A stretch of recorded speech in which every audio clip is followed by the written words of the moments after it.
कल तो हम लोग काफी व्यवस्था, एक तो सभ्यता की बात किए, फिर सभ्यता पे व्यवस्था और मतों का क्या प्रभाव पड़ा, सत्ता और व्यवस्था का भी क्या प्रभाव पड़ा, ये भी कल थोड़ी बात की है ये ना।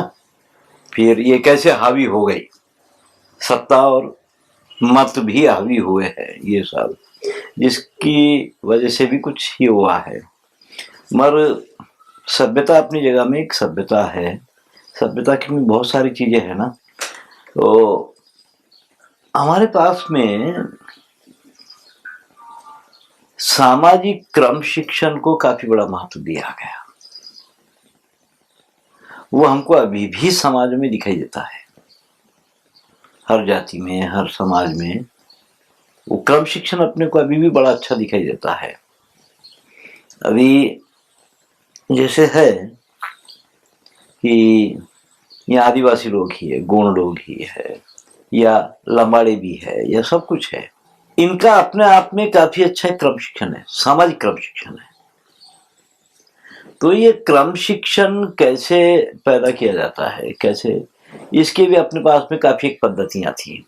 मेटीरियल को इसके बारे में काफी देखा जाता था कि किस मेटीरियल के इस्तेमाल करने से, किस वस्तु के इस्तेमाल करने से आदमी के ऊपर क्या प्रभाव पड़ता है, काफी इसके बारे में भी सोचा गया। समाज में कोई भी चीज लागू करने वाले तीन लोग होते हैं, एक तो वैद्य, एक वैज्ञानिक और एक दार्शनिक, जिनकी बातों को समाज आसानी से मानता। हमारी तुम्हारी बात कोई नहीं मानेगा, वो देखता है कि बोलने वाला कौन है, ये वैद्य है या वैज्ञानिक है या बहुत बड़ा दार्शनिक है। ये तीन लोगों की बात को समाज आसानी से मानता है। महाभारत में जब कृष्ण, महाभारत की लड़ाई होने के बाद में एक चीज किए थे, भीष्म पितामह के पास गए, जाके भीष्म को बोलते हैं कि हे पितामह, तुम धर्मराज युधिष्ठिर को राजनीति की बात बताओ। भीष्म बोलते हैं, मैं मरने लगा हूं, मेरे मुंह से आवाज नहीं निकल रही है, शरीर पूरा क्षीण हो गया है, अब मैं बात करने के काबिल ही नहीं हूं, तुम राजनीति की बात बताओ बोलते हैं। तुम है ना, तुम्हारे उतना तो मैं जानता भी नहीं हूं, तुम तो हो, तो तुम बता सकते हैं ना, तुम्हारे से बड़ा कोई है क्या ये सारी चीजों में, तो तुम बताओ। नहीं नहीं, मैं नहीं बता सकता धर्मराज युधिष्ठिर को। तो बोले क्यों नहीं बता सकते भाई, तुम बताओ। तो वो एक बात बोलते कृष्ण कि युधिष्ठिर का आदर्श मैं नहीं हूं, मैं उसका रिश्तेदार हूं, और वो मेरे को बहुत बदमाश भी समझता है, मानता जरूर है मगर मेरी बदमाशियों को भी देखा है, इसलिए मैं उसका आदर्श नहीं हूं। उसका आदर्श तुम है, तुम जो भी बोलोगे वो उसके लिए पत्थर की लकीर है, कि कोई भी बात कोई भी बोलने से समाज तो नहीं मानता है, तो समाज जिसको अपना आदर्श समझता है उसके बोलने से वो मानेगा। तो इसलिए मैं चाहता हूं कि ये बात तुम बताओ युधिष्ठिर को। तो बोले कि ठीक है, अगर ऐसा है तो मैं बताता हूं। तो भीष्म पितामह फिर बताए। तो ये जो चीज है कि हर कोई किसी की बात नहीं मानते ना, जो उसका आदर्श है या जिसको मानते हैं वो बोलते हैं मानते। तो समाज कई बार वैद्य और वैज्ञानिक को चाहिए कि समाज में कोई भी चीज लागू करने के पहले दार्शनिक से बात करे। वैद्य आरोग्य से संबंधित कोई भी चीज लागू करेगा, समाज मान लेगा, मत खाओ भाई, पालक टमाटर मत खाओ, तो सब बंद कर दिए, पहले बहुत खाते थे, सब बंद कर दिए। वैद्य आरोग्य से संबंधित कोई भी चीज लागू करता है, और वैज्ञानिक सुख से संबंधित, वैज्ञानिक का काम है सुविधा पैदा करना, है ना, उसको भी आसानी से मान लेगा लोग। मगर ये दो लोग भी जब कोई भी चीज समाज में लागू करना है तो कम से कम दार्शनिक से बात करना चाहिए क्योंकि दार्शनिक ये सोचता है कि समाज का मानस कैसे होना चाहिए, वो चीज ये दो भी नहीं सोचते हैं। इसी दार्शनिक सोचता है कि समाज का मानस कैसे होना चाहिए, ये चीज इस्तेमाल करने से समाज का मानस कैसे हो जाएगा, वो सामाजिक बनेगा या असामाजिक बनेगा, सामाजिक जीवन का आनंद लेगा या नहीं ले पाएगा, ये तो वो सोचता है। अब जैसे एक गांव में एक बोरिंग की है, उसमें हैंडपंप फिट हो रहा था, तो गांव की औरतें खड़े रह के बात कर रही थी, लड़कियां। गांव के बाहर हमारा कुआं है, हम वहां जाते थे, कपड़ा धोते थे, बर्तन मांजते थे, कपड़ा सूख जाए जब तक खेल लेती थी, बातें करती थी, और पानी को जाते समय सब एक दूसरे को बुलाते थे, क्या भाई पानी के लिए जाएंगे। ये बोरिंग यहाँ होने से ये सब मजा खत्म हो जाएगा, वो खेलना, वो बातचीत, वो समस्याएं के समाधान, ये सब कुछ यहाँ खत्म हो जाएगा।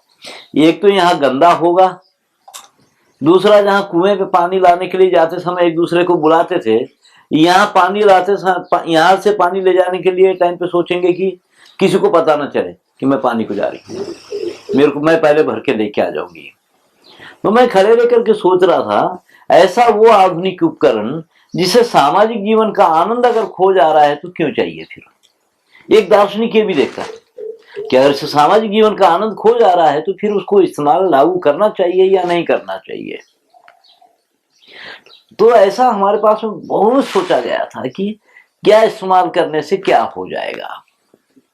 अभी जैसे आज प्लास्टिक का घड़ा विज्ञान की देन है, आजकल के वैज्ञानिकों की देन है। मिट्टी का भी घड़ा वैज्ञानिकों की देन ही थी एक समय की। तो अब प्लास्टिक के घड़े और मिट्टी के घड़े में क्या फर्क है, दोनों के भीतर तो पानी रहना ही है ना। मगर जैसे मिट्टी का घड़ा है, उसके धोने की एक पद्धति है, उसको भरने का एक ढंग है, उसको उठाने का भी एक ढंग है, और उसको लेके चलने का भी एक ढंग है, उसको उतार के नीचे रखने का एक ढंग है, और उसमें से पानी लेने का भी एक ढंग है। वही प्लास्टिक का घड़ा है, कैसे भी धो सकते हैं, कैसे भी भर सकते हैं, और कैसे भी लेके चल सकते हैं, और कैसे भी रख सकते हैं, कैसा भी पानी ले सकते हैं। तो फिर गड़बड़ क्या है।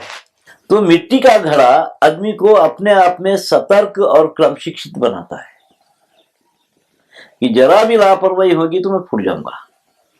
वही प्लास्टिक का घड़ा आदमी के अंदर लापरवाही के लक्षण को पैदा करता है। तो एक मटेरियल बदल जाने से इतनी गड़बड़ हो जाती है।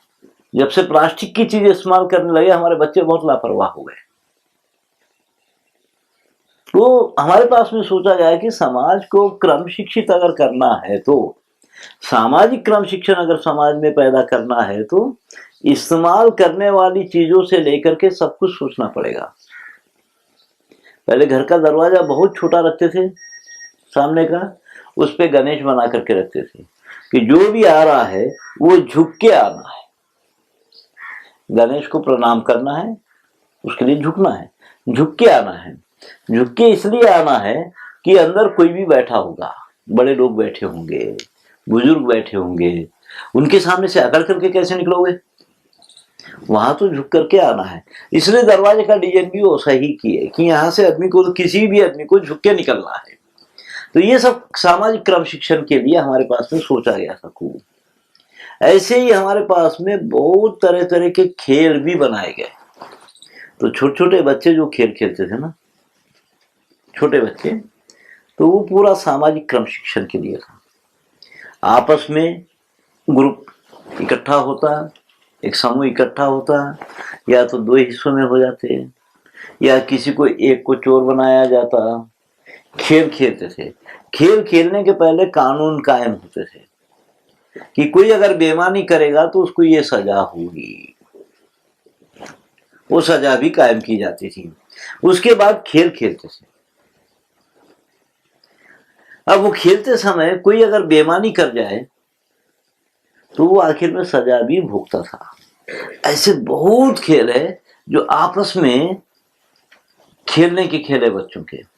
उसके नियम कानून वो खुद बनाते थे, कोई और उसके नियम कानून नहीं बनाता, उसके वो खुद बनाते थे।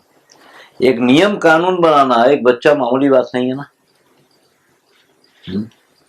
और वो कानून अगर कोई गड़बड़ कर गया तो वो अपनी गलती मान करके उसके लिए सजा भुगता था।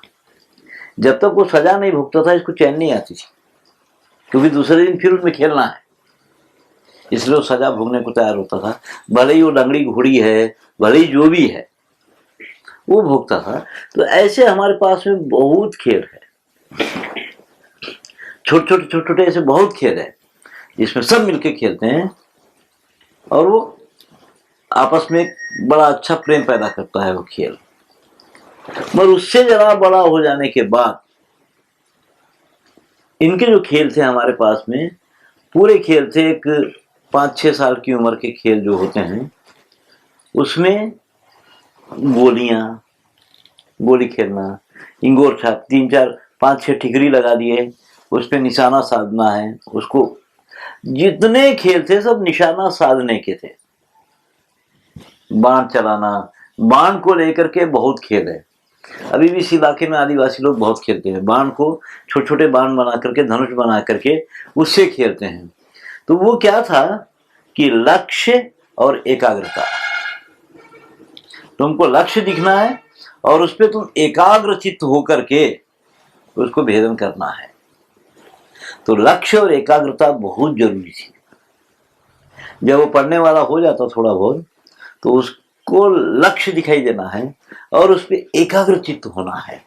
जब 100 गोलियां पड़ी हुई है और उसमें एक गोली पे निशाना साधना है, तो बड़े ध्यान से उसको देख करके उस पर निशाना साधता था। तो लक्ष्य और एकाग्रता के लिए ये खेल थे हमारे पास में, जिसमें आदमी को लक्ष्य भी दिखना है और उस पर एकाग्रचित्त होना है। वो लक्ष्य